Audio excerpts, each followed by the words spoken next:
I'm sorry. எதுக்கு sorry? இல்ல, என் friends party கொடுத்த இடத்துல நீ நடந்துகிட்டதை வச்சு நான் உன்னை சத்தம் போட்டதுக்கு தான் சாரி. ஓ, அத சொல்றியா? நான் அதெல்லாம் அப்பவே மறந்துட்டேன். அத நினைச்சா நீ இப்ப வரைக்கும் ஃபீல் பண்ணிட்டு இருக்க? அது வீட்டுக்கு வரும்போது நான் உன் மேல ரொம்ப கோவத்துல இருந்தேன். ஆனா நீ என் ஃப்ரெண்ட்ஸ் கிட்ட எதனால அப்படி நடந்துகிட்டேன்னு நீ சொல்லும் போதுதான் உன் மனசுல நீ எப்படி ஃபீல் பண்ணேன்னு எனக்கு புரிஞ்சது. இப்பவும் என் மனசு உனக்கு புரியல விஷால். இல்ல இசை, எனக்கு புரியுது. புரிஞ்சு என்ன பண்ண போற? சரி வேண்டாம், நான் போய் தூங்கட்டுமா? நீ என்ன சொல்ல வரேன்னு எனக்கு தெரியும். என் மனசு புரிஞ்சிச்சுன்னு சொல்றீங்க. இந்த டிவோர்ஸ்க்கு அப்புறம் என் லைஃப் என்ன ஆகும்னு நீ யோசிச்சியா? அப்படித்தானே நீ கேட்க வர? I know.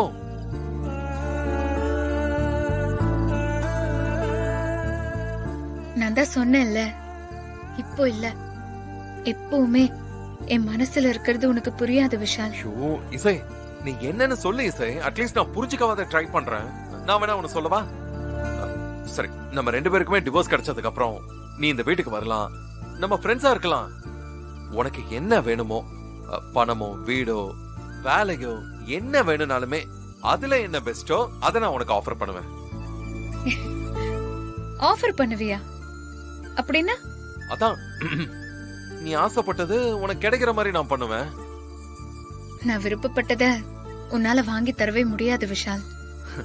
இசை, என்னால முடியாதுன்னு எதுவுமே இல்ல. உனக்கு என்ன வேணும்னு மட்டும் சொல்லு, நான் கண்டிப்பா உனக்கு வாங்கி தரேன். இங்க பாரு விஷால், நான் வாழ்க்கைய எமோஷனலா பாக்குறேன், நீ அத ட்ரேடிங்கா பாக்குற. அதான் உன் பிரச்சனை. எனக்கு வேலை, பணம், வீடு, இன்னும் நான் என்ன கேட்டாலும் நீ வாங்கி தருவியா? ஆப்வியஸ்லி, கண்டிப்பா வாங்கி தருவேன்.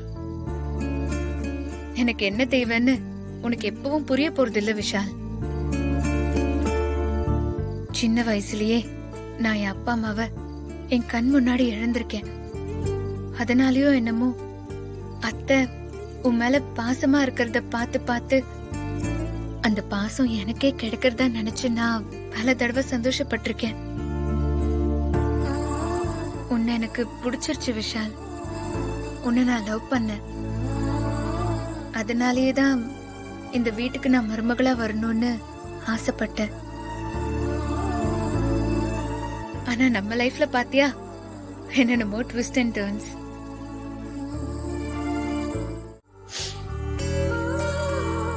ஓகே விஷால், எனக்காக நீ இப்போ ஒரே ஒரு காரியம் பண்ணு. என்ன பண்ணணும்?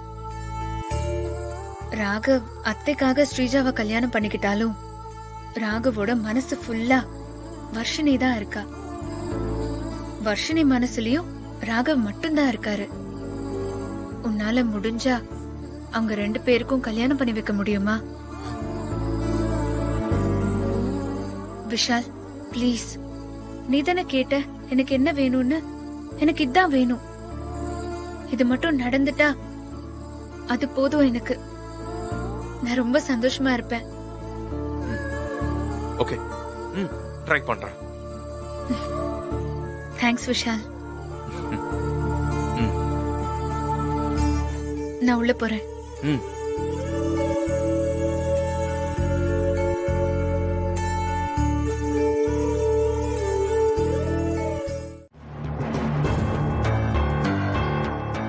எனக்கா? ஆமா மேடம், இங்க ஒரு கையெழுத்து போடுங்க.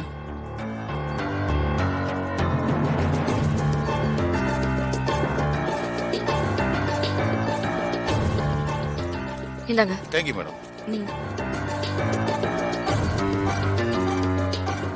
என் பேருக்கு கொரியர் வந்திருக்கு. யாரா இருக்கும்? ஒரு வழியா சேர வேண்டியவளோட கைக்கு இசையோட ஜாதகம் வந்து சேர்ந்துருச்சு. இனி யாருக்கு நல்ல நேரம் இருக்குன்னு அவங்களே முடிவு பண்ணட்டும்.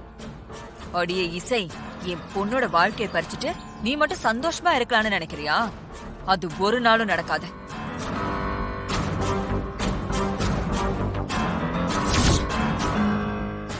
இந்த வீட்டோட அட்ரஸ் யாருக்கும் தெரியாது. அப்படி இருக்கிறப்போ யார் எனக்கு கொரியர் அனுப்பியிருப்பா? அதுவும் இந்த அட்ரஸ்க்கு.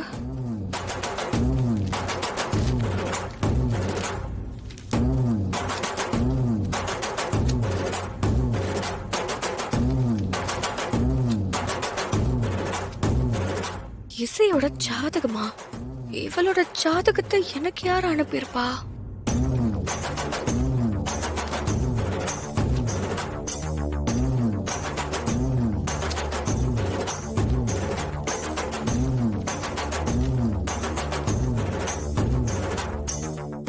இத படிக்கிற உங்களுக்கு வணக்கம்.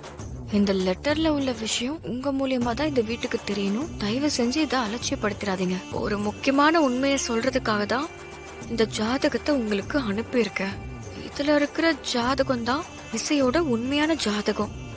இந்த ஜாதகத்துக்கும் விஷால் ஜாதகத்துக்கும் பொருத்தமே இல்லை.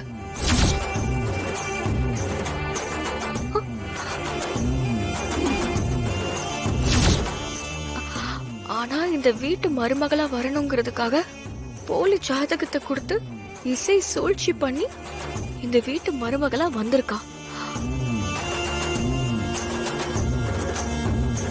இந்த ஜாதகத்தை பார்த்தா இசையோட உண்மையான முகம் உங்களுக்கு தெரியும்.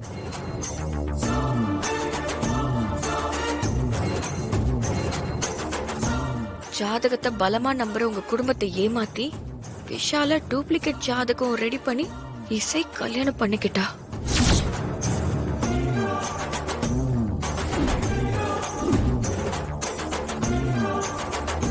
இதுதான் இவளோட உண்மையான ஜாதகம்.